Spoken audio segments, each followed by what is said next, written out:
वारकरी संप्रदाय आणि वारकरी संप्रदायातील सर्व वारकरी भक्त यांची गेल्या काही शतकांपासूनची परंपरा आहे आणि वारकरी सर्व जगाच्या कल्याणासाठी त्यांच्या चांगल्यासाठी प्रार्थना करत असतो आणि पंढरपूरचा पांडुरंग हा देशातल्या रंजल्या गांजलेल्यांचा, गोरगरिबांचा, 12 बलुतेदाराचा, 18 पगड जातीच्या लोकांचा, शेतकऱ्यांचा, कष्टकऱ्यांचा देव आहे आणि त्यामुळं काही लोकांना अशा या वारीला गालबोट लावण्याचं षडयंत्र केलं जात आहे आणि अशा षडयंत्राला कोणताही वारकरी बळी पडणार नाही।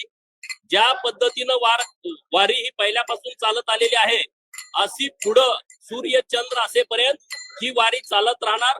कुणीही किती आघात करण्याचा प्रयत्न केला, कुणीही किती चुकीच्या पद्धतीनं वागण्याचा प्रयत्न केला तरी वारकरी आपल्या पद्धतीनंच ही वारी पुढे घेऊन जातील, संत महात्म्यांचे विचार पुढे घेऊन जातील। शेतकरी आपल्या शेताचं काम या कालावधीमध्ये वारीमध्ये सहभागी होतात, परंतु ते शेतकरी आज तुमच्या सरकारवर आरोप करतायत। सरकारनं कर्जमाफीचं आश्वासन दिलं होतं पण ते आश्वासन सरकारनं पाळलेलं नाही। बघा, माननीय मुख्यमंत्री महोदय या विषयावरती बोललेले आहेत, परंतु शेतकऱ्यांच्या हिताच्या अनेक योजना सरकारनं मंजूर केलेल्या आहेत आणि त्यामध्ये सर्वात महत्वाची योजना जी आहे ती वीज बिल माफीची योजना। या महाराष्ट्रातल्या सर्व शेतकऱ्यांना शेतीचं वीज बिल माफ 7.5 HP पर्यंत सरकारच्या माध्यमातून केलेलं आहे। माननीय नरेंद्र मोदी साहेब आणि राज्य सरकार यांच्या माध्यमातून किसान सन्मान निधी ही वर्षातून 3 वेळा दिली जात आहे।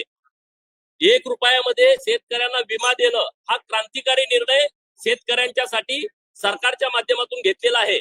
माझ्या शेतकऱ्याच्या घरातल्या लाडक्या बहिणींना भाऊबीज सरकारच्या माध्यमातून दिली जाते।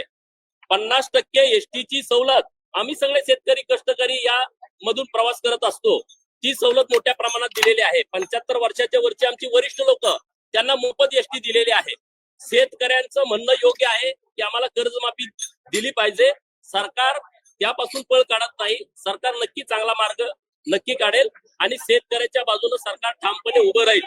शेतकऱ्याच्या शेतमालाला चांगल्या पद्धतीचा भाव देण्याचं क्रांतिकारी निर्णय हे केंद्र सरकार आणि राज्य सरकारच्या माध्यमातून घेतला जातोय, त्यामुळे शेतकऱ्यांनी निश्चित राहावं।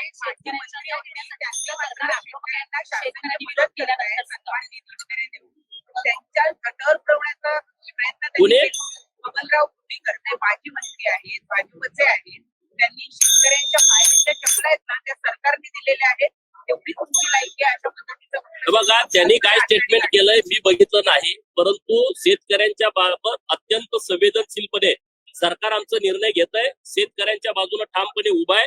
शेतकऱ्यांच्या मुलांना वसतिगृहामध्ये ऍडमिशन देण्याचा क्रांतिकारी निर्णय सरकारनं ओबीसीच्या मुलांना, BJNTच्या मुलांना, पार्टीमधून मागासवर्गीयांच्या मुलांना, सारथीमधून विद्यार्थी जे मराठा समाज आहेत त्यांच्यासाठी शेतकऱ्यांचे स्कोर आहेत, त्यांच्यासाठी खूप चांगले निर्णय घेतलेले आहेत आणि सरकार इथून पुढे सुद्धा शेतकऱ्यांची बाजू ठामपणे घेईल। शक्तीपीठ महामार्गासाठी असलेल्या जमिनी जी आहे त्याला विरोध केला जातो तरी सुद्धा सरकार शक्तीपीठ महामार्गासाठी आग्रही आहे।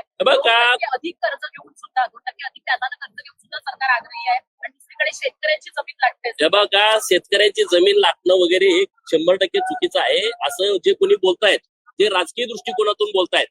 पायाभूत सुविधा निर्माण झाल्याशिवाय विकास होणार नाही। शक्तीपीठ मार्ग महामार्ग असताना शक्तीपीठ महामार्गाची आवश्यकता काय असं बघा, महाराष्ट्रामध्ये एक त्रिकोण तयार करायला लागलेले आहेत। मुंबई टू नागपूर समृद्धी महामार्ग, गोवा टू मुंबई दुसरा महामार्ग आणि वर्धा टू परत गोवा तिसरा महामार्ग, म्हणजे विकासाचा त्रिकोण करायचा सरकारचा विचार आहे। परंतु कुठल्याही शेतकऱ्यावरती जोर जबरदस्ती नाही। शेतकऱ्यांची सहमती सर्वांना घेऊन त्यांच्याशी बोलणं करूनच सरकार निर्णय घेणार आहे, कुणावरती जबरदस्ती नाही। कोल्हापूर जिल्ह्यातून ज्या विरोध होत होता, मी स्वतः त्या सगळ्या शेतकऱ्यांना भेटलोय। माननीय मुख्यमंत्री महोदयांची कोल्हापूरच्या विमानतळावरती 300-350 शेतकऱ्यांच्या बरोबर बैठक झाली आणि त्या शेतकऱ्यांनी सांगितलं की आमच्या रानातून हा महामार्ग जातोय, आम्ही बाधित शेतकरी आहोत, जे विरोध करतायत ते राजकीय बाधित शेतकरी आहेत, त्यामुळे त्या सर्व शेतकऱ्यांच्या बरोबर चर्चा करूनच आम्ही पुढे जाऊ असं माननीय मुख्यमंत्री महोदयांनी सांगितलंय। त्यामुळे कुठेही जोर जबरदस्ती करून सरकार अशी काही भूमिका घेणार नाही।